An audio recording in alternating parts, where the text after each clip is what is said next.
Hello, my name is Ismail Shahtakhtinski. I'm the principal immigration lawyer at IS Law Firm.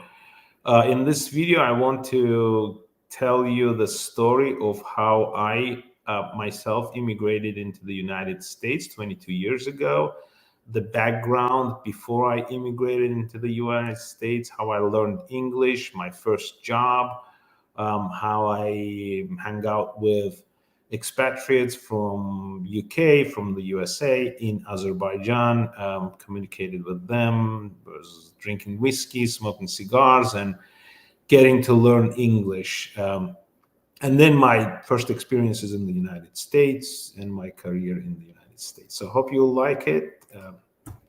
I'll tell you about myself. I will also tell you about my first job at the age of 13 when I was working as a salesperson selling electronics in a department store. I was born in Azerbaijan and grew up in Azerbaijan, and we Azerbaijanis are people from Caucasus. There are Caucasus Mountains, and so we are called Caucasians. And the word Caucasian, as we know it in English language, means a white person, but the origin of that word is from Caucasus Mountains, people from the region where I was born and grew up.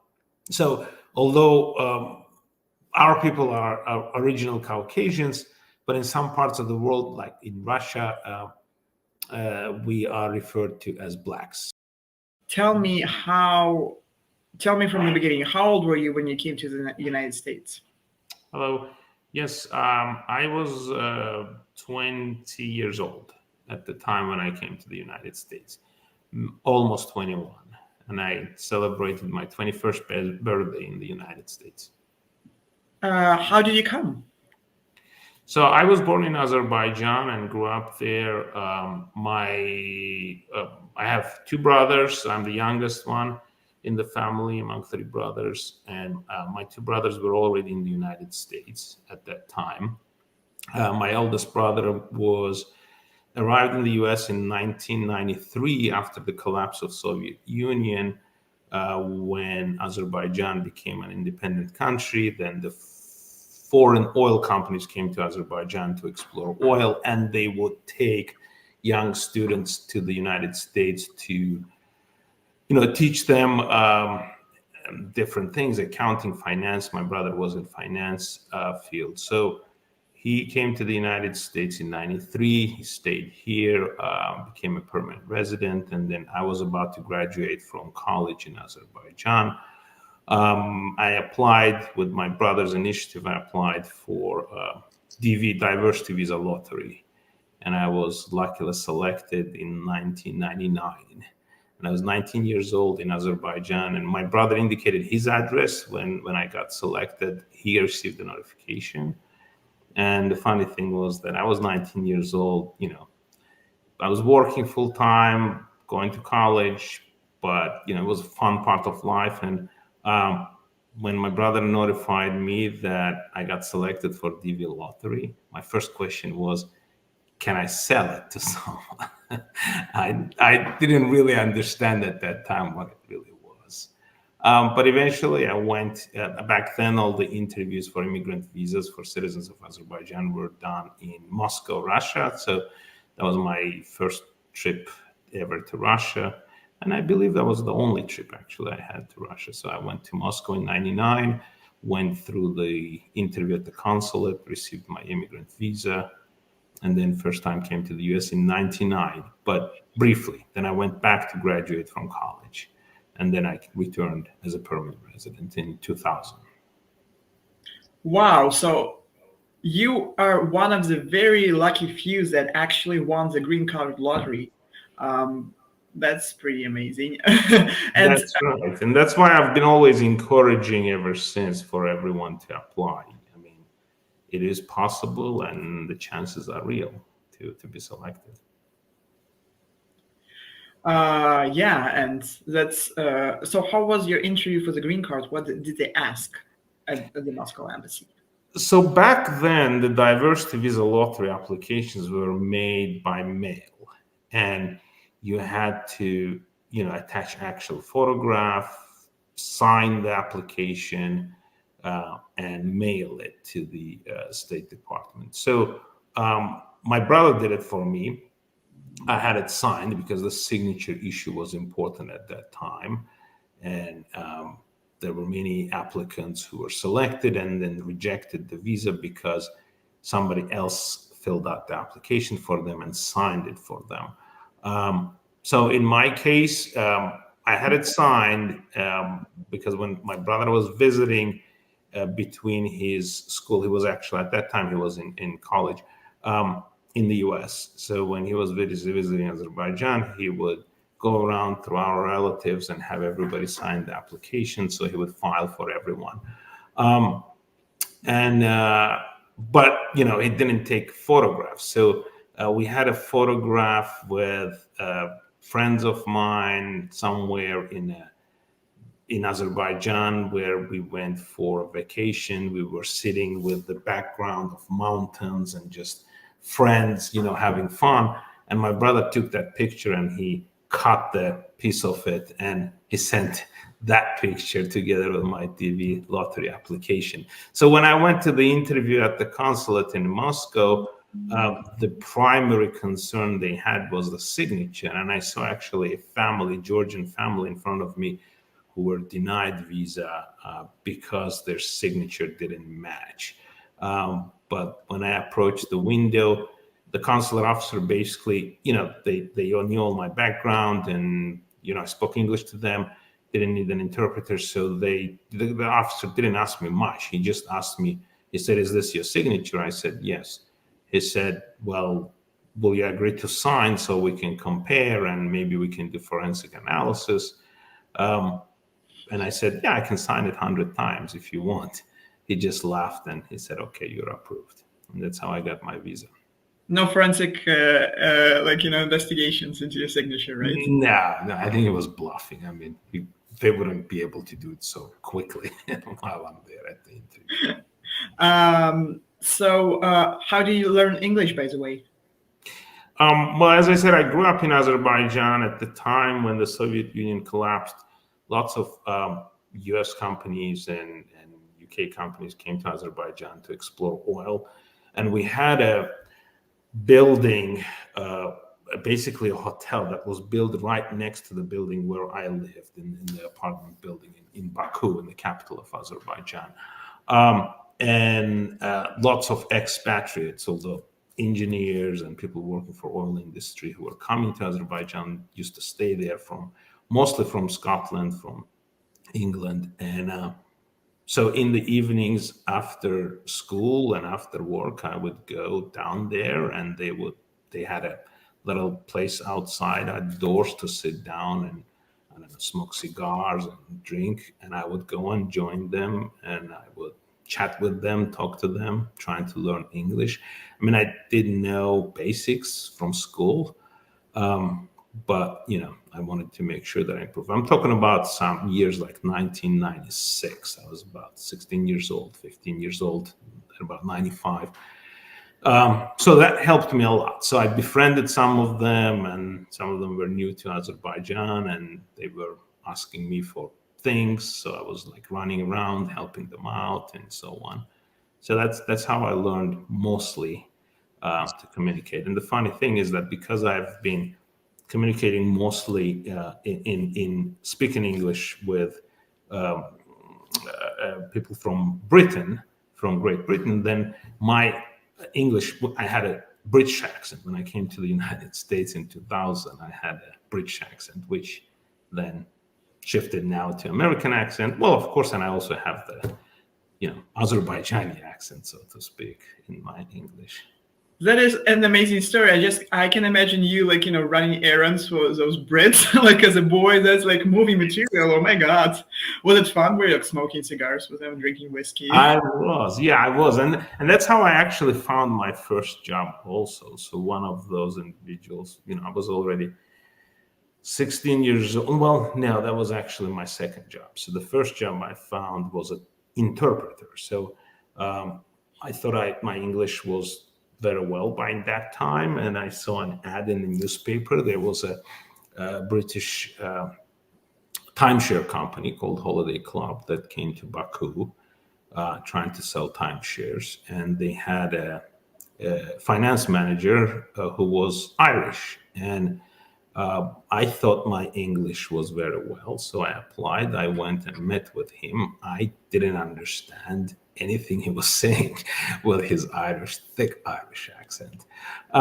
So I started, kind of getting used to his speech and so on, and interpreted for him. That also improved my English a lot. And then they switched me to another finance manager who was Scottish, whose accent was much easier to understand than Irish accent. So so I worked for them, and that improved my English a lot. And then I found a job in one of the oil companies, as I said, through friends that I met there. And I worked as a translator, or a written translator, from English to Russian and Russian to English. All of the manuals for oil rigs and so on, that I was translating those things, and also orally as well.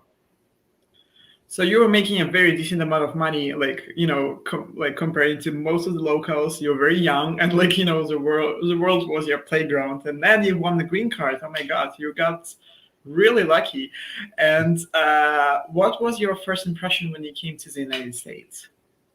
Well, first time I came to visit, because I got my immigrant visa stamp, and I had to enter the U.S. within 6 months to fix my permanent residency.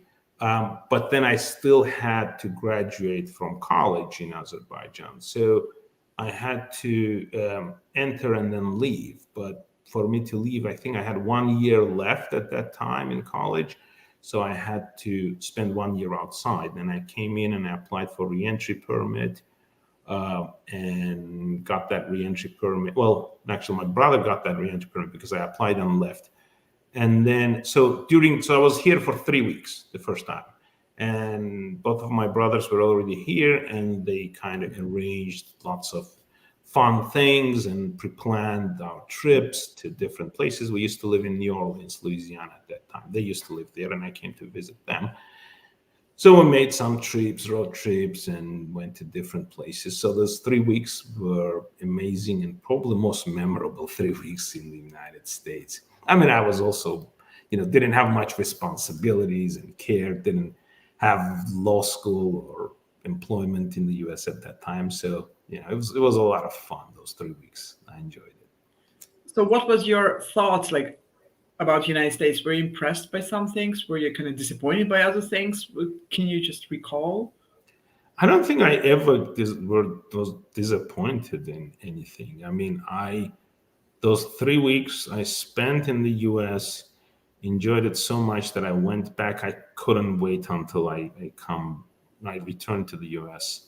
after graduating from college. And, I was imagining myself just sitting on the side of the road in the U.S. So much I wanted to return and live here.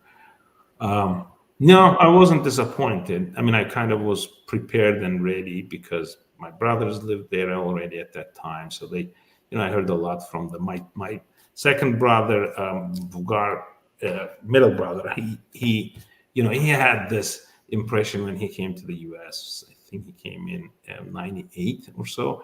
That he said that it looked more like a village than what, the impressions that everybody has about high rises, New York City, which is mostly what people see in media. But I was prepared. I kind of knew where I'm going and what I'm going to do here in the U.S. Wow. Okay. So how did you become a lawyer? Why did you, apply for law school? For some reason, I've never thought of anything else other than becoming a lawyer. I don't know. I mean, part of it was my father, he's not a lawyer, he's a physicist. I mean, everybody in our family, even extended family, nobody's a lawyer. Everybody's into science or finance, accounting. My brother is a CPA, and the other brother is in finance.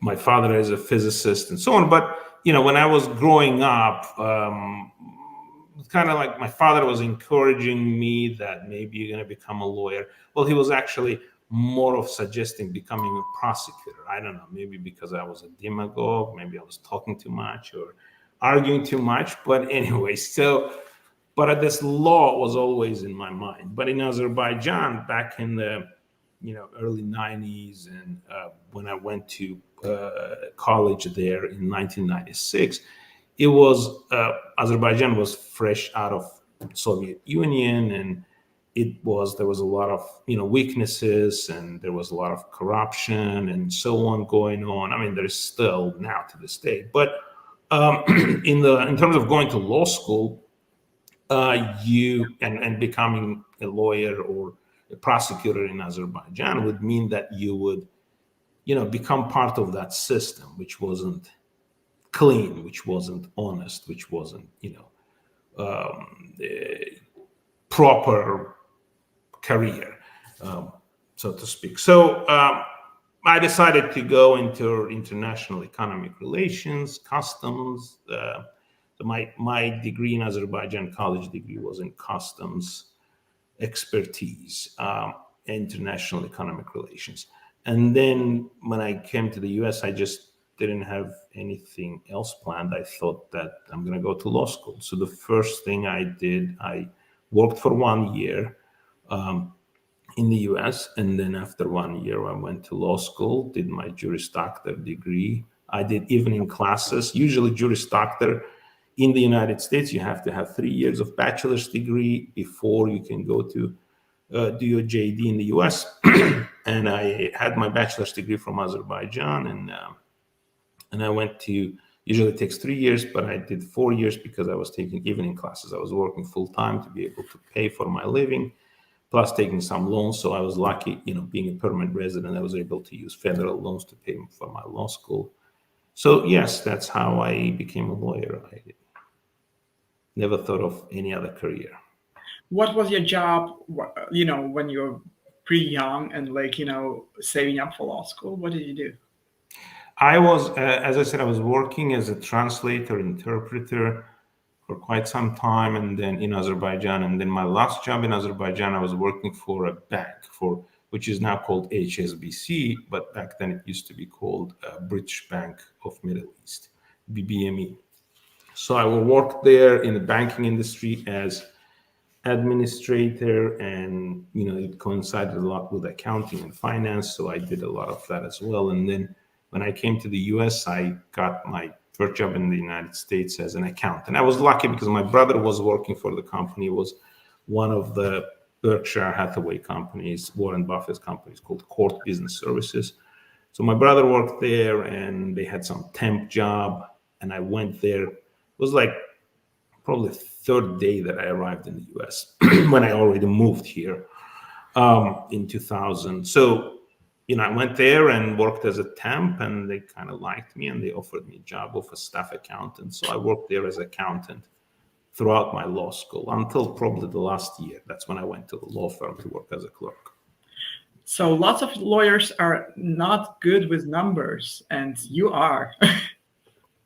Yeah, I was lucky having, the diverse background in my life. I worked as a salesperson when I was 13 years old in my cousin's department store, a store within a department store in Baku. And then I did interpreter, translation, administrator job, banking, finance, accounting. So all of that helped me a lot with being able to start my own law firm. And that's what I always had in mind. So you were 13 and you were working in a department store. What were you selling? Electronics. Electronics. Yes. Oh, I can quite, what were the goods that you were selling?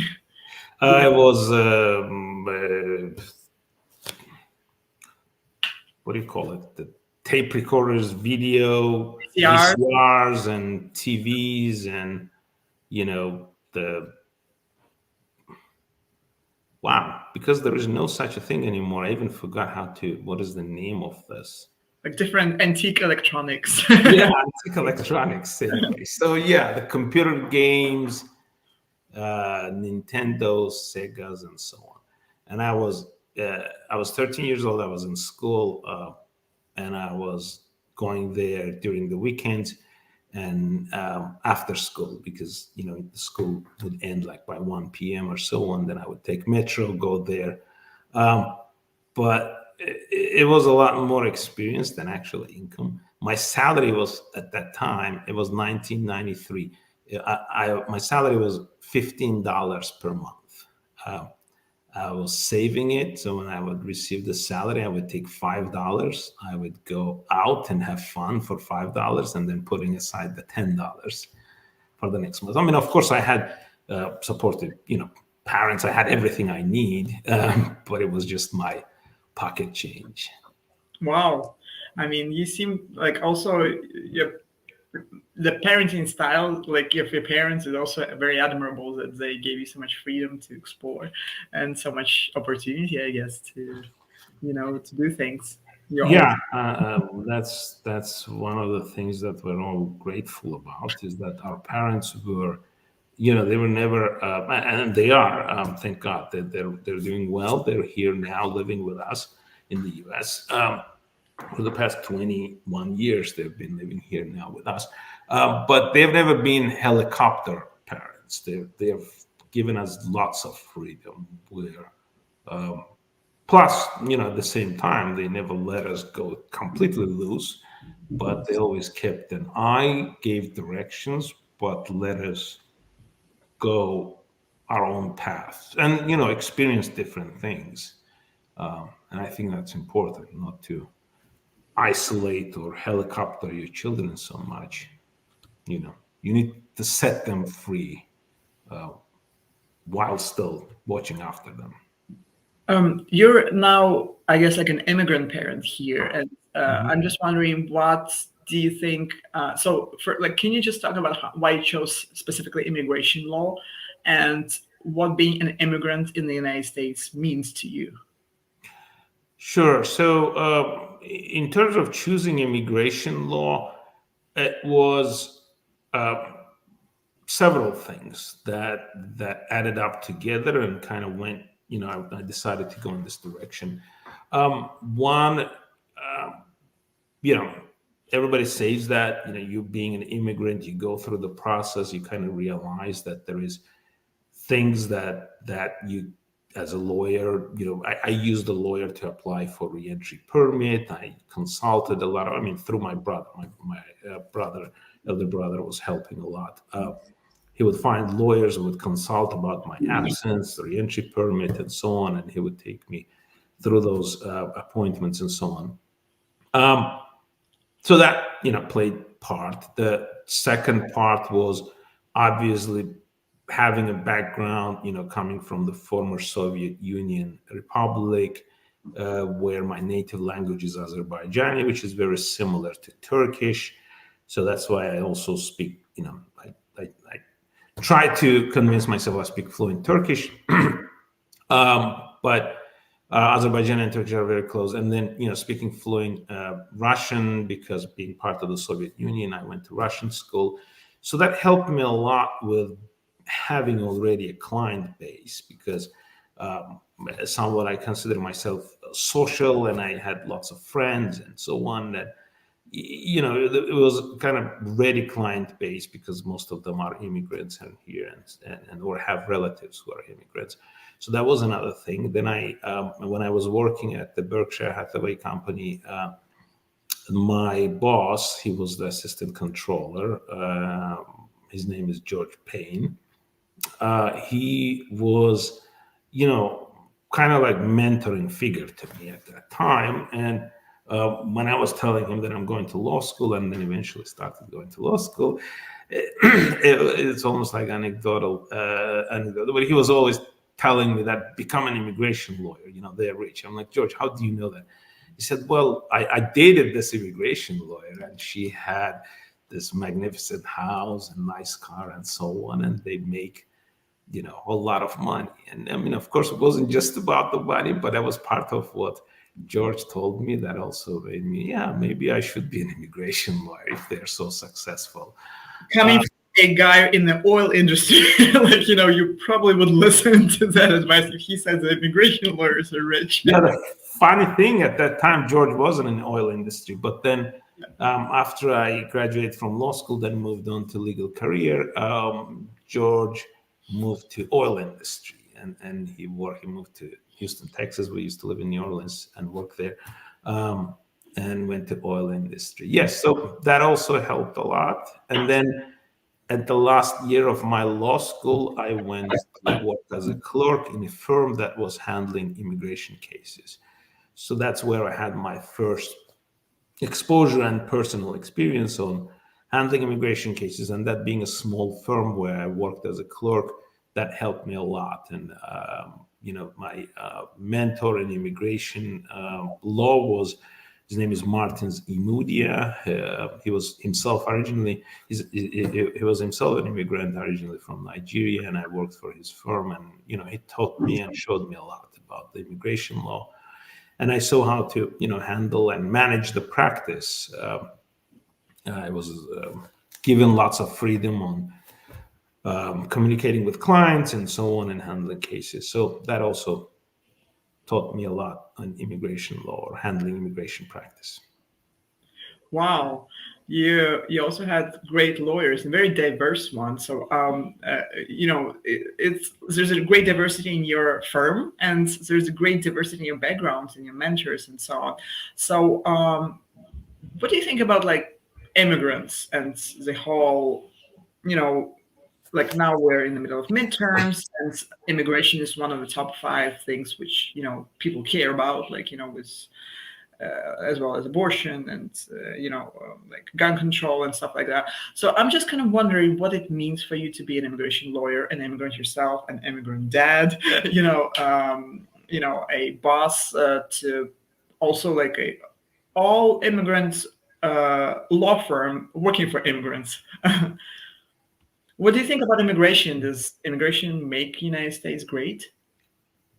Of course it does. I mean, the United States is immigrant. Everybody is an immigrant here in the U.S. It's just the time when they came in at one point, meaning everybody comes from immigration. So the immigration was the foundation of this country. But yeah, I mean, what can I think about immigrants? Immigrants make foundation of this country. There's a lot of negative, false information about immigrants, and that's part of the tool and strategy that some politicians use, to gain attention and to blame things. I mean, to blame things on immigrants. It's sort of emotional thing. I mean, immigrants are there's always this understanding of us and them, and then some of them who are trying to become us. So it's just a human nature. I mean, I'm not saying necessarily that Americans are bad in that respect. No, I mean, similarly, when I lived in Azerbaijan, there were some immigrants, and we always kind of looked down at the immigrants in a way that, oh, they're our guests and they have to, learn and assimilate and so on. Plus, they're always going to have to look up at us because this is where I was born. So the immigrants, the understanding of this, the notion of this, the feeling, not necessarily hatred, but kind of like suspicion and looking down at immigrants is natural. It's just a natural human nature. But that is being explored by politicians, by far right politicians primarily. I mean, including most prominently Trump, who basically built his entire presidential run on using those sensitive topics and getting people excited by touching upon those topics and increasing their animosity or suspicion or dislike towards immigrants. But statistically, the immigrants in the United States are backbone of the economy. I mean, the economy in the United States significantly is supported by the investments and the discoveries and inventions and and work of immigrants. And without immigrants, the U.S. economy would not be nowhere near where it is now. So there is emotional feeling towards immigrants, whether it's like or dislike, and then there is a realistic impact of immigrants. When we talk about the realistic, that's where the statistics come in. They talk about, criminals, immigrants, they come here and they commit crimes, but statistically, immigrants are much less likely to commit serious crimes than non-immigrants. That doesn't say anything about good or bad about immigrants or non-immigrants, but it's just statistics. I mean, statistically, immigrants are more likely to start their own businesses and help the communities that they're living in by supporting economically, creating jobs than non-immigrants. And we know that immigrants are more likely to take the jobs and do the jobs that non-immigrants are less likely willing to take and do. So this country depends on immigrants. It's built on immigration,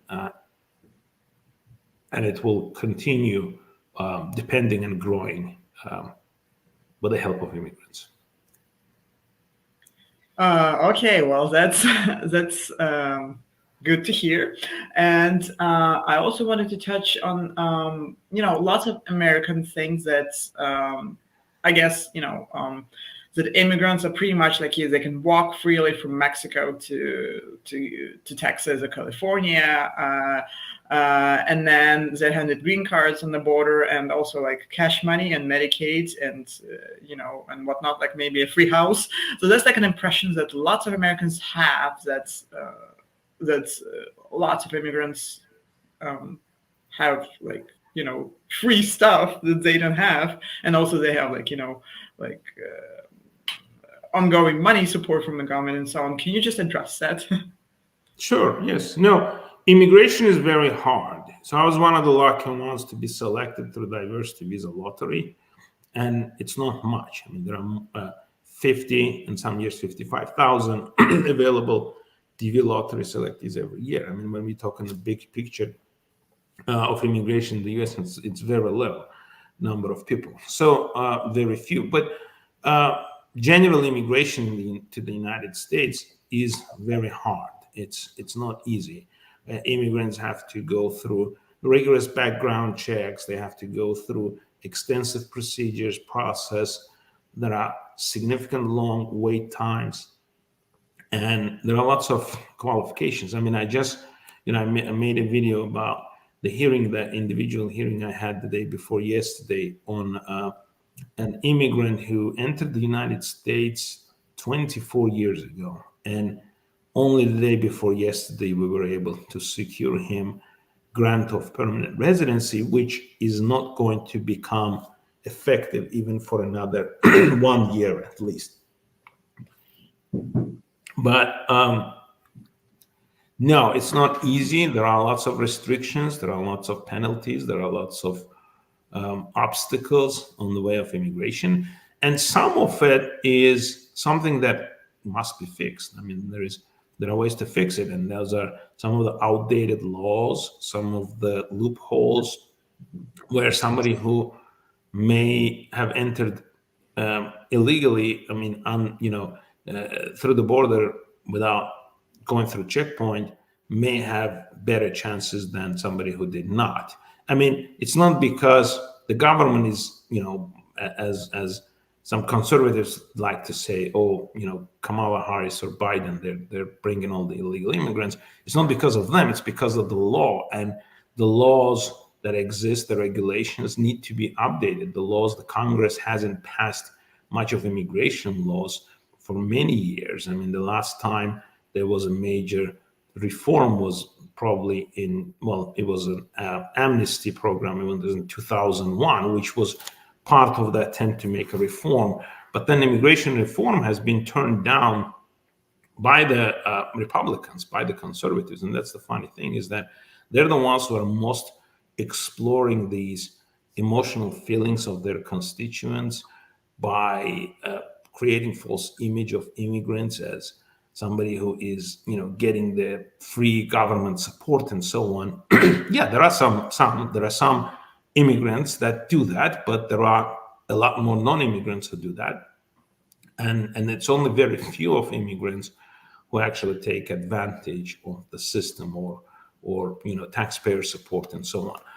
But most of the immigrants are hard workers. And the funny thing is, as I said, the Republicans are the ones who create this image to excite and to harness their constituents, to support them, but they're the ones who actually vote against any kind of immigration, any kind of meaningful immigration reform, to fix the immigration system, to allow better chances for people to come into the U.S. legally and to, get work permits, to not work without authorization, so that they pay more taxes. I mean, look at it this way: most immigrants, predominantly most immigrants, they are filing tax returns and paying taxes, even though they don't have a work permit. They don't have any, even some of them, many of them don't have social security number. There is no way for IRS to enforce those tax laws against these immigrants, but they do that. They do that for many years, and they pay taxes and so on. No, it's a false image, as I said, created for political reasons. Not necessarily created for political reasons, but enriched for political reasons by far-right groups, conservatives primarily, and Republicans, unfortunately. Okay, I have another question for this background story on yours. So how does it feel for you to be a dad of U.S. citizens, like by birthright? When my first son was born, I felt, when I looked at his blue passport, I felt, oh my God, he had it so easy. And I spent, thousands and thousands of dollars on immigration lawyers, and I waited, and it was so frustrating to be in status, and I had to leave country and keep up with different visas and statuses and so on. So, and sometimes when I look at them, you were working, being a 13-year-old, okay, and then you were running with the Brits, in Azerbaijan, and our kids' life here in the United States is so different. So can you just kind of reflect on that? Yes. I don't know. I don't think of their lives being different as better, different, or easier. I think, that's one of the debates we have with my wife, is that, she's all about taking care of everything for kids and college fund and so on. And I'm like, no, we didn't have, look, our kids are going to have properties that I own. They're going to have,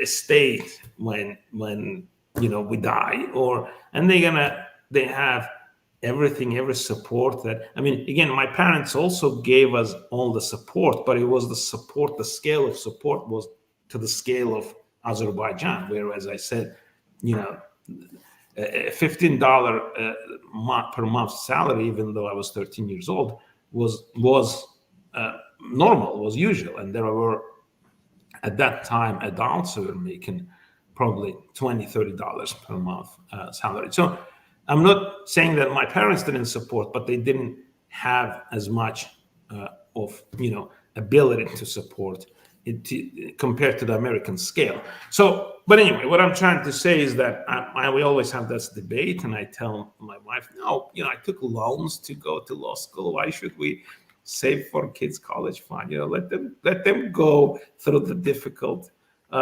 life and also experience, and then learn from it. But of course, I'm kidding. It has to be balanced. But in terms of them becoming U.S. citizens by birth, I don't know. I never thought about it one way or another. It's just natural. They are, they're part Azerbaijani, part Belarus, and they're Americans. And that's the essence of the United States. So tough love here. Yeah, me and my husband, we also, we agree, we're not paying for the college at all.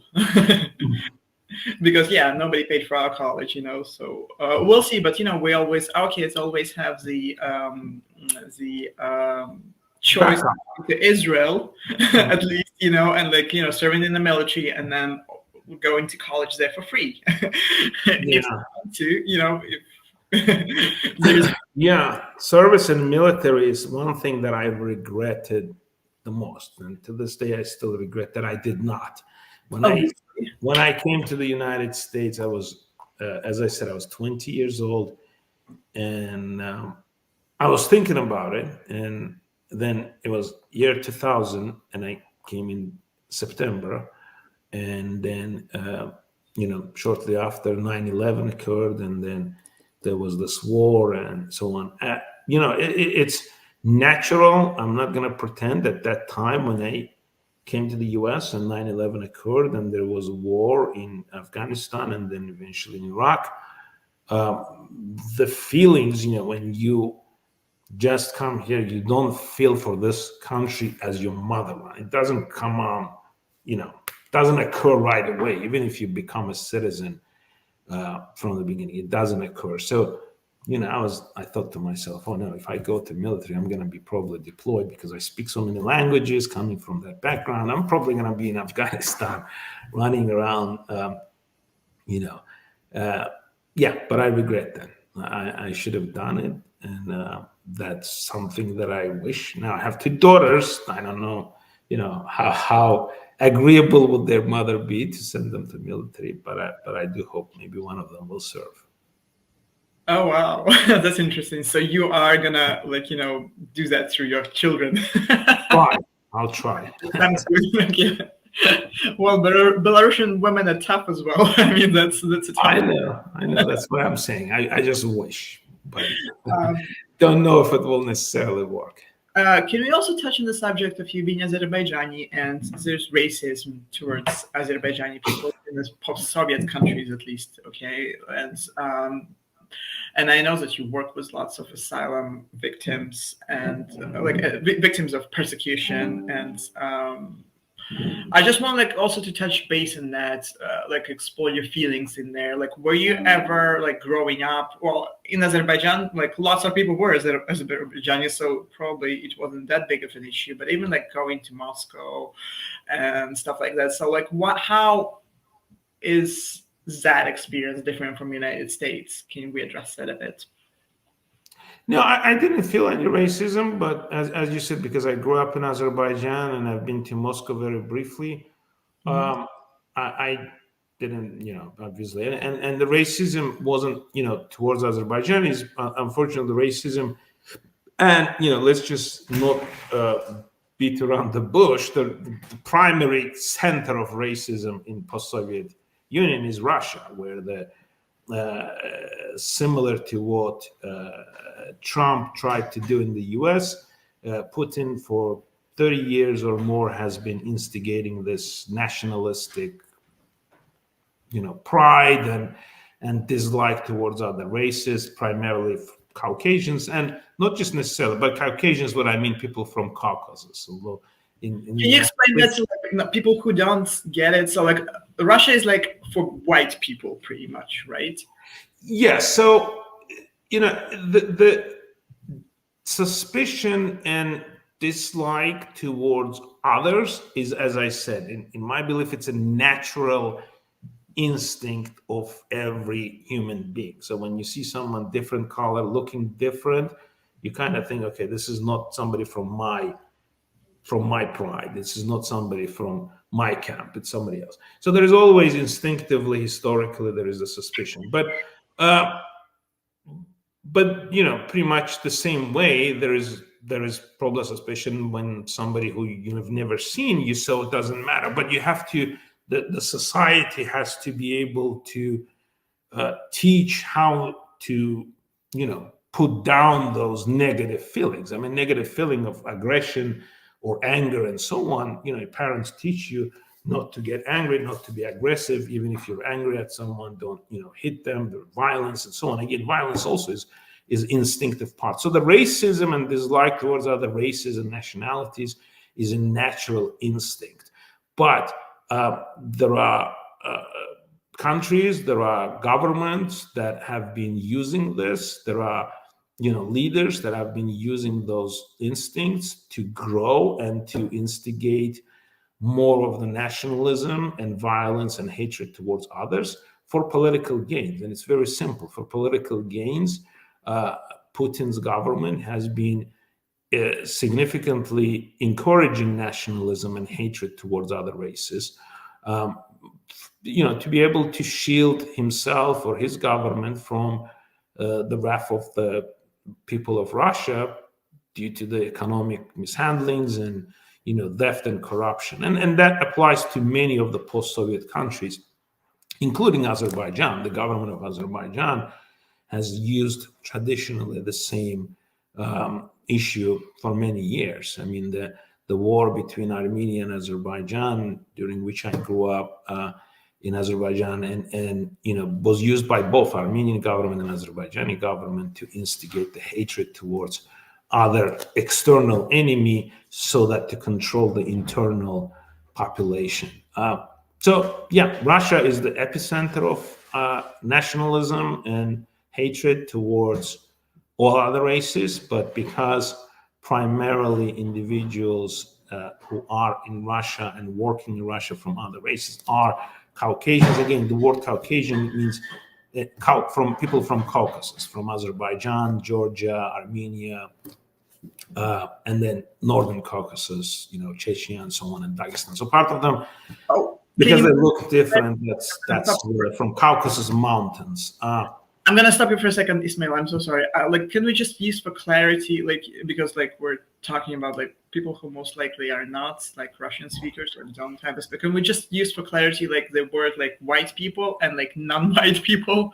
I know that you might not like it, but I guess for lots of people if you're listening to this video, they'll be clear, because Caucasian means white to them, and they'll be super confused. Yeah, the funny thing that the word Caucasian does come from Caucasus, and that's it's an American word that's used, and the origin of it is because there was a anthropologist, a scientist, who was trying to find the origin of people, of white people, and then of different kinds of people, and then we all know that all the people in the world come from Africa.